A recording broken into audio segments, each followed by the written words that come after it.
भिवानी की शिक्षिका मनीषा की मौत के मामले में परिवार की मांग पर सीबीआई जांच अब शुरू होने ही को है। जांच शुरू होने से पहले ही एक बड़ा खुलासा हुआ है। नमस्कार, मैं हूं आशीष त्रिपाठी और मुख्यमंत्री के निर्देश और स्वजनों की मांग के बाद मनीषा की मौत के मामले में सरकार ने सीबीआई को जांच सौंप दी है। फाइल भी भेजी जा चुकी है और अब अगले 10 दिन में सीबीआई ऊपरी आदेशों के बाद जांच शुरू कर सकती है। मगर जब तक जांच जिला पुलिस के पास रही तब तक हर पहलू से इसकी जांच की गई। मनीषा से जुड़े हर शख्स को जांच में शामिल किया गया। दरअसल हरियाणा के भिवानी में 19 साल की टीचर मनीषा की रहस्यमयी तरीके से मौत की जांच अब सीबीआई जल्द ही शुरू करने वाली है। राज्य सरकार ने परिजनों और ग्रामीणों की मांगों को ध्यान में रखते हुए इसके निर्देश दिए और इस केस को केंद्रीय एजेंसी को जांच के लिए सौंप दिया गया है। सीबीआई की टीम भिवानी पुलिस की जांच से अलग अपनी तफ्तीश करेगी और मनीषा की मौत से पूरे प्रदेश में आक्रोश है, गुस्सा है। पुलिस इसे आत्महत्या बता रही है जबकि परिवार और ग्रामीण इसे हत्या मानते हैं। मनीषा की मौत हत्या थी या आत्महत्या, इसकी गुत्थी को अभी तक सुलझाया नहीं जा सका है और अब सीबीआई ही शायद इस पर से राजफाश करे। लेकिन इस बीच स्कूल के चपरासी से लेकर डायरेक्टर तक से पूछताछ की गई, खाद बीज दुकानदार से भी पूछताछ की गई और अब केस सीबीआई के पास जाने के बाद पुलिस पूछताछ में ये सामने आने वाले मामले या बयान इस मामले में शामिल लोग अपने दैनिक कार्यों में जुट गए हैं। मगर स्कूल स्टाफ हो या खाद बीज के दुकानदार, किसी को भी यकीन नहीं आ रहा कि मनीषा आत्महत्या जैसा कोई कदम उठा सकती है। उसके चेहरे पर अक्सर एक मुस्कान रहती थी, खुश दिल खुश मिजाज वो लड़की थी। हालांकि ये सीबीआई जांच के बाद ही स्पष्ट हो पाएगा कि ये हत्या है या फिर आत्महत्या। अब तक की जांच के आधार पर पुलिस ये मान रही है कि विस्फोट रिपोर्ट में उसके शरीर से जहरीला पदार्थ निकला, तो वहीं मौत का कारण ये वही जहरीला पदार्थ है। मनीषा के हाव भाव से कोई शक तो नहीं हुआ। परिवार वालों ने ये कीटनाशक मंगवाया होगा, ऐसा उस दुकानदार का कहना है जिसका अब ये हालिया बयान सामने आया। दरअसल दुकानदार देवेंद्र कुमार ने बताया कि मनीषा अक्सर उसकी दुकान के सामने से पैदल निकलती थी या वहां से गुजरती थी, चूंकि आने जाने का वही रास्ता था। 11 अगस्त दोपहर को करीब 2 बजे वो दुकान पर आई और उसने मोनो 1 लीटर मांगा और उसके हाव भाव सामान्य जैसे ही थे, जिस कारण उसे कोई शक नहीं हुआ, इसलिए उसने 1 लीटर स्प्रे मनीषा को दे दिया।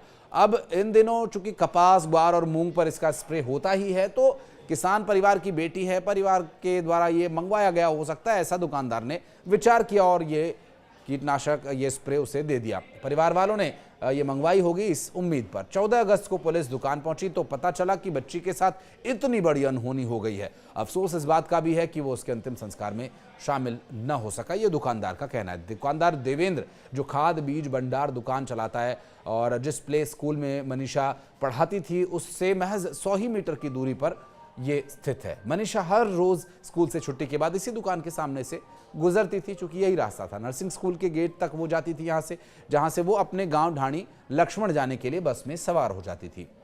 शव मिलने के बाद केमिकल से चेहरा जलाने की अफवाहों को ध्यान में रखते हुए पुलिस की फॉरेंसिक टीम ने ideal nursing college, ideal veterinary college और आइडियल इंटरनेशनल स्कूल की लैब में घंटों जांच की।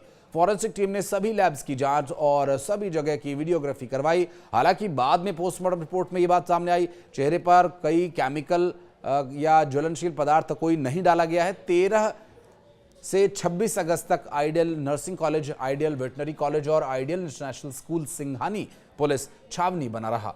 जांच एजेंसी ने कॉलेज के चपरासी से लेकर डायरेक्टर तक से 4 से 5 दिन तक लगातार पूछताछ की, तो इधर मामला विधानसभा में भी उठ रहा है। हरियाणा विधानसभा के मानसून सत्र के अंतिम दिन कई अहम मुद्दों पर चर्चा हुई और इन्हीं खबरों के बीच भिवानी जिले की 19 वर्षीय शिक्षिका मनीषा की संदिग्ध परिस्थितियों में हुई मौत का मामला भी प्रमुखता से उठा। कांग्रेस के विधायक विनेश फोगाट ने यह मुद्दा बड़े जोर शोर से उठाया और पुलिस की कार्रवाई पर सवाल खड़े किए। विधायक फोगाट ने आरोप यह लगाया कि मनीषा हत्याकांड के बाद पुलिस द्वारा की जा रही कार्रवाई के चलते दर्जनों निर्दोष युवाओं को हिरासत में ले लिया गया है। बताया जा रहा है कि अब तक 50 से अधिक युवाओं को गिरफ्तार किया जा चुका है, जिनमें कई ऐसे भी हैं जिनका इस मामले से कोई प्रत्यक्ष संबंध नहीं है। विधायक ने सरकार से आग्रह किया कि इन युवाओं को जल्द से जल्द रिहा किया जाए ताकि उनके भविष्य पर संकट न मंडराए। उन्होंने कहा कि ये युवा अपराधी नहीं है, यदि इन्होंने कोई गंभीर अपराध नहीं किया तो इन्हें जेल में रखना अनुचित है। सरकार को मानवीय दृष्टिकोण अपनाना चाहिए। विधायक ने यह भी आरोप लगाया कि पुलिस की कार्रवाई के दौरान कुछ पत्रकारों को भी गिरफ्तार किया गया। उन्होंने यह भी कहा कि मीडिया लोकतंत्र का चौथा स्तंभ है और अगर किसी पत्रकार को सिर्फ इसलिए जेल भेज दिया गया कि उसने इस मामले में रिपोर्टिंग की है तो यह लोकतांत्रिक मूल्यों के खिलाफ है। उन्होंने सरकार से पत्रकारों की गिरफ्तारी पर पुनर्विचार करने की और उन्हें रिहा किए जाने की मांग भी की। दरअसल 11 अगस्त को शिक्षिका मनीषा सुबह बच्चों को पढ़ाने के लिए स्कूल गई लेकिन वापस नहीं लौटी। 13 अगस्त को सिंघानी गांव के खेत में उसका शव मिला। गर्दन पर चोट के निशान थे। स्वजनों ने हत्या के आरोप लगाए हैं। ग्रामीणों ने रोड पर जाम लगाकर प्रदर्शन भी किया और स्वजनों ने पोस्टमार्टम के बाद शव लेने से भी इनकार कर दिया था।